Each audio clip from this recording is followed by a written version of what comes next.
Bismillahirrahmanirrahim. Assalamualaikum warahmatullahi wabarakatuh. Saya Musyarofa dari akuntansi 4C. Di sini saya akan memaparkan terkait dengan hasil analisis laporan keuangan pada perusahaan asuransi Kresna Mitra periode 2017 sampai dengan periode 2019. Sebelumnya, analisis laporan keuangan. Analisis laporan keuangan merupakan metode atau teknik yang digunakan untuk melakukan pemeriksaan menyeluruh terhadap laporan keuangan. Analisis laporan keuangan juga bisa dikatakan sebagai proses melakukan analisis dengan menganalisis data pada laporan keuangan dengan proses dan metode yang tepat, dan juga untuk menganalisis posisi keuangan dan kinerja perusahaan untuk menilai kinerja keuangan di masa yang akan datang, sehingga dapat menghasilkan informasi yang handal dan dapat dipertanggungjawabkan. Analisis laporan keuangan memiliki peran sebagai bahan pertimbangan dan evaluasi baik oleh pemilik usaha maupun pihak internal seperti kreditur atau investor. Selanjutnya adalah analisis rasio.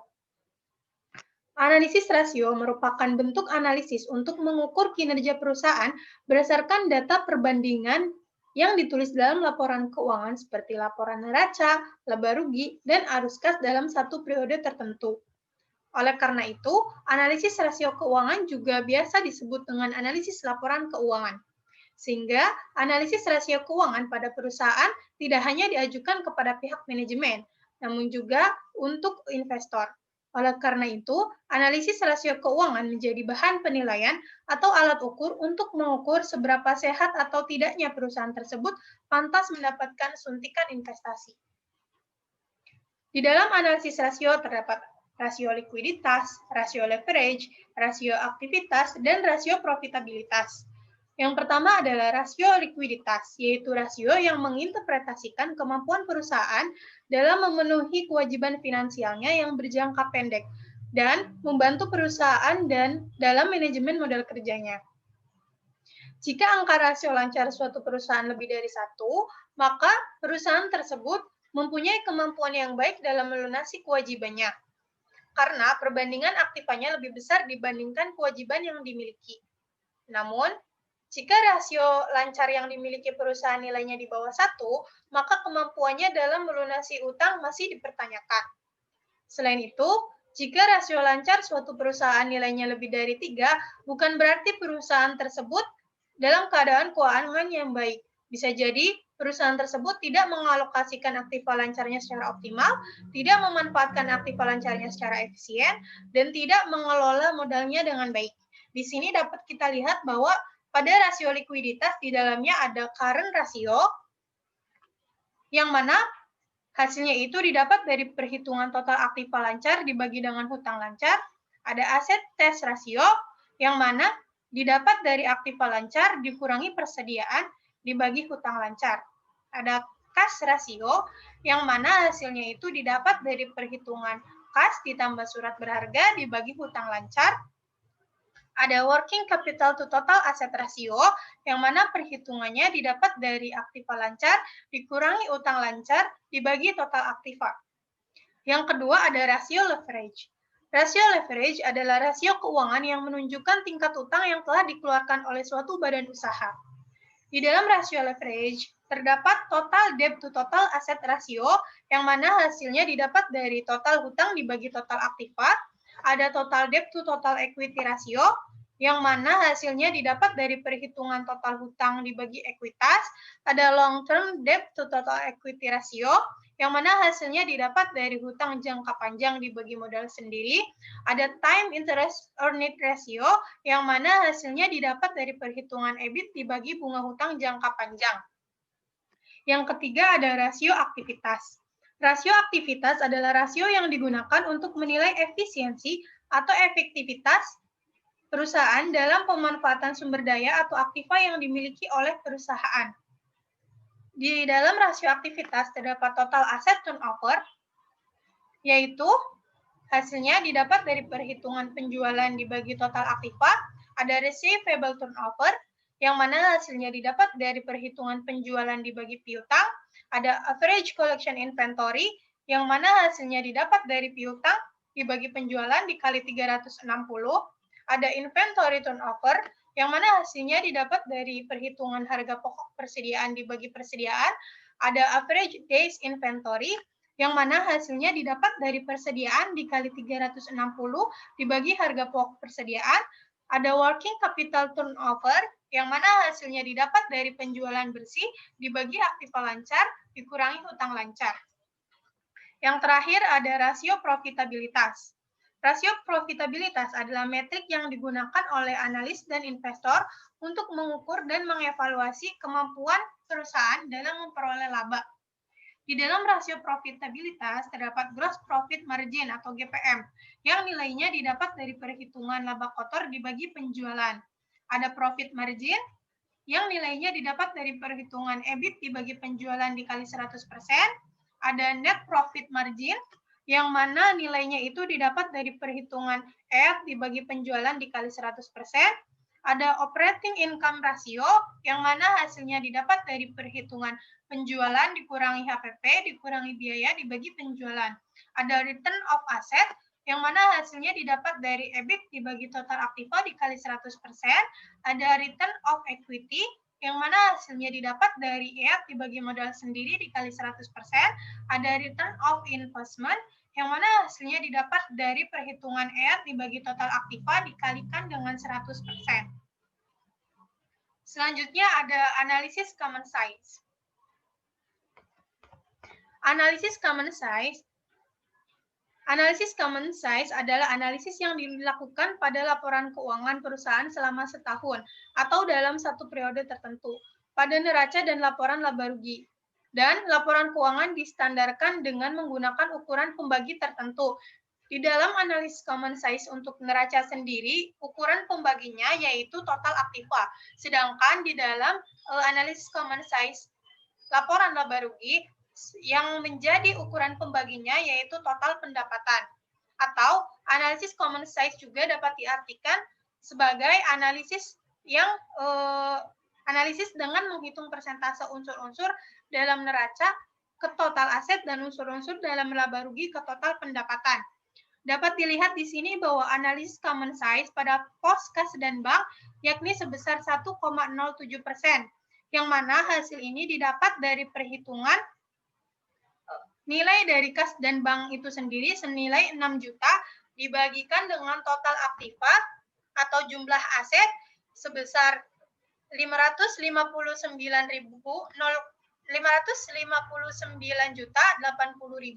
dikalikan dengan 100%. Maka dapat nilai 1,07%. Lalu untuk analisis common size pada laporan laba rugi, di sini kita contohkan pada pos premi bruto, yang mana di sini didapat nilainya, analisis common size-nya itu 62,34%, yang mana hasil ini didapat dari perhitungan nilai dari premi bruto itu sendiri senilai 300.930.000 dibagi dengan total pendapatan dikalikan dengan 100%, maka didapat 62,34%. Selanjutnya ada analisis tren.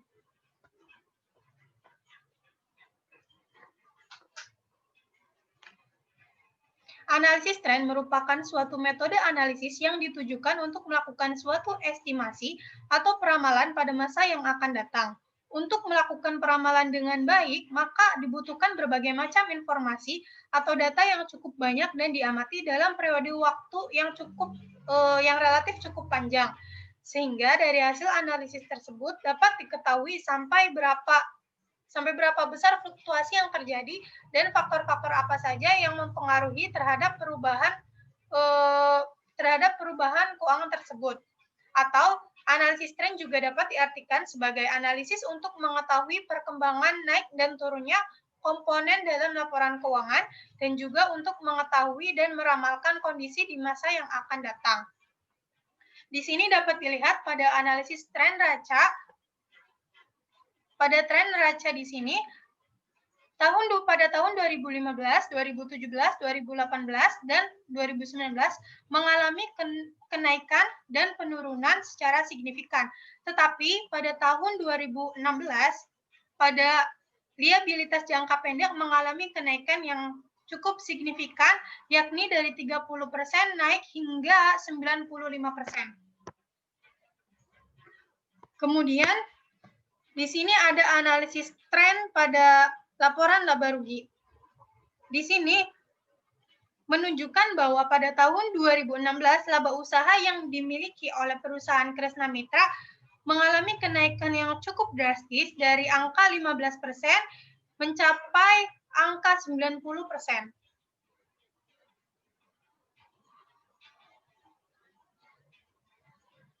Kemudian di sini ada analisis DuPont. Analisis DuPont menghubungkan 3 macam rasio sekaligus, yaitu ROA, profit margin, dan perputaran aset. Sistem DuPont dirancang untuk menunjukkan bagaimana margin laba atas penjualan, rasio perputaran aktiva, serta penggunaan utang berinteraksi dalam menentukan tingkat pengembalian atas ekuitas atau ROE. Pada analisis DuPont ini memiliki satu indikator yang mendasar, yaitu ROE. Ada 2 indikator keuangan yang mempengaruhinya, yaitu efisiensi operasi diwakili oleh margin laba bersih, dan efisiensi penggunaan aset diukur dengan rasio perputaran aset. Jadi ketika nilai persentase ROE tinggi, maka tingkat pengembalian yang dilakukan oleh perusahaan pun tinggi. Di sini dapat kita lihat bahwa untuk menghasilkan nilai ROE, kita harus mendapatkan nilai dari ROI serta equity multiplier itu sendiri. Contohnya pada tahun 2018. Di sini, untuk menghasilkan nilai ROI itu kita harus tahu dulu nilai net profit marginnya berapa, serta aset turnover-nya berapa. Nah, untuk menghasilkan net profit marginnya itu berapa, kita juga harus mengetahui nilai EAT dan penjualannya itu berapa. Nah, kita mulai dari yang pertama. Nilai EAT didapatkan dari penjualan, ditambah HPP, ditambah biaya operasi, ditambahkan dengan pajak. Lalu, dari EAT itu sendiri dijumlahkan dengan penjualan, maka mendapatkan hasil berupa net profit margin. Yang kedua, ada aset lancar ditambahkan dengan aset tetap, hasilnya jadi total aset. Sedangkan jika total aset dijumlahkan dengan penjualan akan menghasilkan nilai aset turnover. Yang mana jika net profit margin dikalikan dengan aset turnover, maka menghasilkan nilai ROI. Lalu kemudian pada utang lancar ditambah dengan utang jangka panjang, maka menghasilkan nilai total liabilities. Total liabilities jika ditambahkan dengan modal akan menghasilkan total liabilities ditambah modal. Jika total liability ditambah modal ditambah stockholders equity, didapatkan nilai equity multiplier. Yang mana jika nilai ROI dikalikan dengan nilai equity multiplier, hasilnya akan menghasilkan ROE. Di sini bisa teman-teman lihat hasil ROE yang dimiliki oleh perusahaan asuransi Kresna Mitra pada tahun 2015 sampai dengan tahun 2019. Nah, jadi ketika nilai persentase ROE tinggi, maka tingkat pengembalian yang dapat dilakukan oleh perusahaan pun tinggi. Lalu kemudian kita menuju kepada analisis rasio industri. Nah, pada rasio industri, seperti yang telah dijelaskan bahwa yang pertama adalah rasio likuiditas. Pada tahun 2015, rasio likuiditas perusahaan asuransi Kresna Mitra sebesar 1,38, 2016 1,06, 2017 0,38, dan seterusnya sampai dengan tahun 2019. Jika angka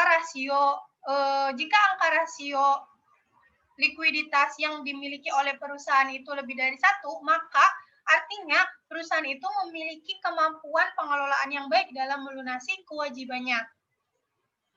Sama saja dengan yang di grafik pada chart yang menjelaskan grafik di atas. Yang kedua adalah rasio leverage. Dapat dilihat di sini. Untuk rasio leverage, perusahaan asuransi Kresna Mitra tahun 2015 menunjukkan nilai 0,60, 2016 0,56, 2017 0,47, dan seterusnya sampai dengan 2019.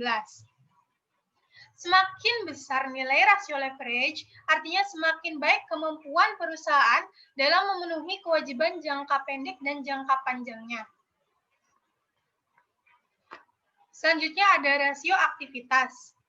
Rasio aktivitas yang dimiliki oleh perusahaan asuransi Kresna Mitra pada tahun 2015 menunjukkan nilai 0,33, 2016 0,24, 2017 0,44, dan seterusnya sampai dengan tahun 2019. Yang mana artinya semakin besar nilai rasio aktivitas yang dimiliki oleh perusahaan, artinya semakin baik kemampuan perusahaan dalam pemanfaatan sumber daya yang dimiliki oleh perusahaan. Selanjutnya ada rasio profitabilitas. Rasio profitabilitas perusahaan asuransi Kresna Mitra tahun 2015 0, tahun 2016 0, 2017 0, dan seterusnya.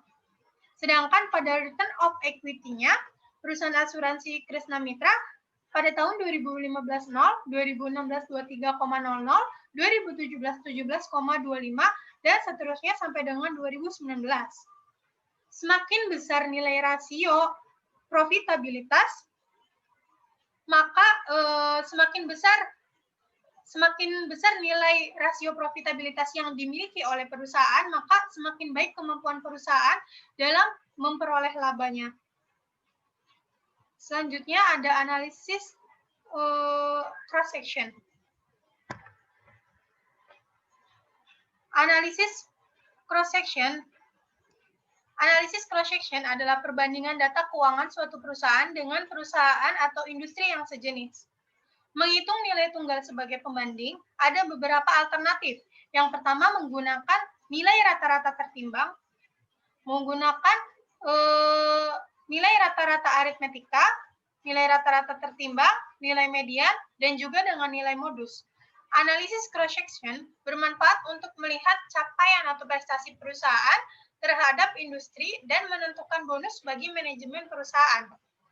Di sini dapat dilihat bahwa perusahaan asuransi Kresna Mitra untuk rata-rata tertimbangnya sendiri yaitu sebesar 44,65. Yang mana ini didapat dari total nilai buku dari tahun 2015 sampai dengan 2019 dibagi dengan 5. Karena di sini saya menganalisis laporan keuangan asuransi Kresna Mitra selama 5 tahun. Dan untuk rata-rata tertimbang di sini pada tahun 2015 nilainya sebesar 4,730. Yang mana ini didapat dari nilai buku pada tahun 2015 dibagi dengan total nilai buku dari tahun 2015 sampai dengan 2019 dikalikan dengan nilai buku pada tahun 2015. Nah,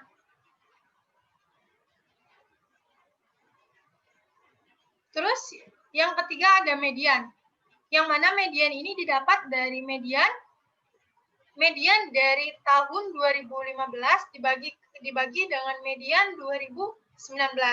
Maka hasilnya 50,80. Selanjutnya ada analisis time series. Analisis time series adalah analisis terhadap data historis untuk melihat tren yang mungkin timbul.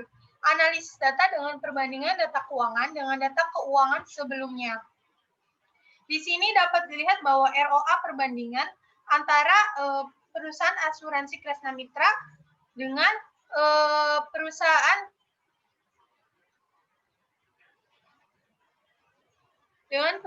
yang sejenis dari tahun 2015 sampai dengan tahun 2019. Nah, untuk mengetahui hasil analisis trennya, maka kita harus menghitung terlebih dahulu persamaan trennya. Persamaan tren itu rumusnya Y sama dengan A plus BX. Yang mana untuk menghasilkan nilai A, maka kita harus mencari terlebih dahulu jumlah Y-nya berapa, N-nya berapa. Untuk jumlah Y itu sendiri diperoleh dari jumlah penjualan dari tahun 2015 ditambahkan dengan jumlah penjualan 2016 sampai dengan jumlah total penjualan 2019. Maka totalnya didapat sebesar 1.785.900.851 dibagi dengan 5 karena saya menganalisis laporan keuangan selama 5 tahun. yakni totalnya sebesar 357.180.170. Nah, untuk nilai B-nya sendiri itu didapat dari jumlah YX dibagi X2, yang mana jumlah YX itu diperoleh sebesar 1.240.730.752 dibagi dengan 10.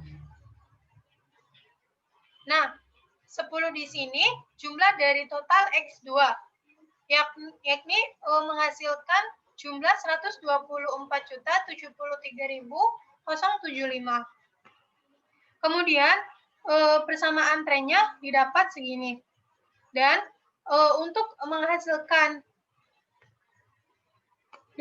untuk dapat dilihat bahwa analisis tren penjualan dari tahun 2015 sampai dengan 2019 mengalami peningkatan secara signifikan. Dan yang terakhir adalah analisis CSR. Analisis CSR, Corporate Social Responsibility, atau tanggung jawab sosial perusahaan, merupakan suatu konsep bahwa organisasi, khususnya perusahaan, memiliki tanggung jawab terhadap pemegang saham, karyawan, konsumen, masyarakat, dan lingkungan yang berkaitan dengan operasional perusahaan. Jadi, analisis CSR ini fungsinya untuk mengetahui, menjelaskan, dan menganalisis program CSR apa yang telah dilaksanakan oleh perusahaan asuransi Kresna Mitra bagi masyarakat dan lingkungan sekitarnya. Dan juga untuk mengetahui bagaimana proses dari pelaksanaan program CSR yang dilakukan oleh perusahaan asuransi Kresna Mitra bagi masyarakat itu sendiri.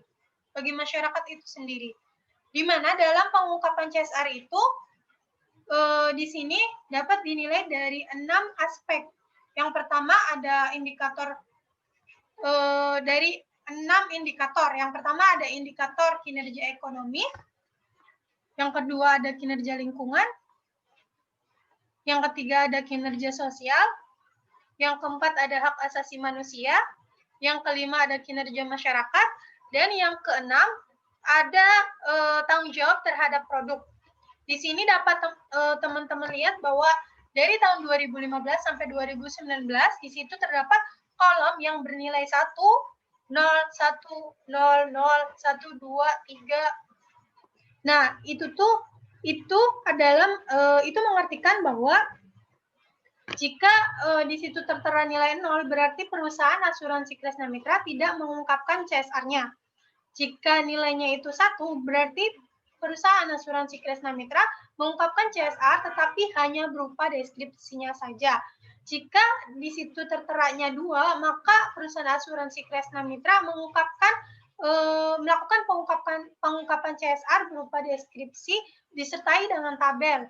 Jika di situ angkanya 3, berarti perusahaan Kresna Mitra melakukan pengungkapan CSR berupa deskripsi disertai tabel, grafik, foto, atau reward.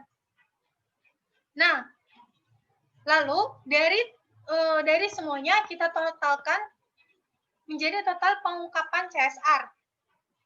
Nah, jika dari total pengungkapan CSR ini hasilnya itu bernilai kisaran 1 sampai 20, berarti pengungkapan CSR tergolong sangat rendah, kisaran 21 sampai 40, pengungkapan CSR rendah, kisaran 41 sampai 60, pengungkapan CSR sedang, kisaran 61 sampai 79, pengungkapan CSR tinggi. Pada perusahaan asuransi Kresna Mitra sendiri, pada tahun 2015 itu total pengungkapan 1, 2016 0, 2017 0, 2018 2, 2019 6. Yang artinya, pada tahun 2015, PT Asuransi Kresna Mitra masuk ke tingkatan pengungkapan sangat rendah. Total pengungkapan PT Asuransi Kresna Mitra pada tahun 2016 yaitu 0, yang berarti PT Asuransi Kresna Mitra tidak melakukan pengungkapan CSR. Total pengungkapan PT Asuransi Kresna Mitra pada tahun 2017 yaitu 0, yang berarti PT Asuransi Kresna Mitra tidak melakukan pengungkapan CSR.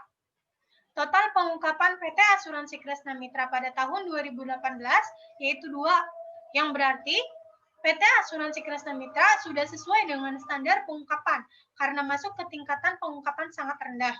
Pada tahun 2019, Total pengungkapan asuransi PT Asuransi Kresna Mitra yaitu 6, yang berarti PT Asuransi Kresna Mitra sudah sesuai dengan standar pengungkapan karena masuk ke tingkatan pengungkapan sangat rendah. Mungkin sekian analisis laporan keuangan perusahaan Asuransi Kresna Mitra periode 2017 sampai dengan periode 2019. Kurang lebihnya mohon maaf. Wabillahi taufiq wal hidayah. Assalamualaikum warahmatullahi wabarakatuh. Ulangi lagi.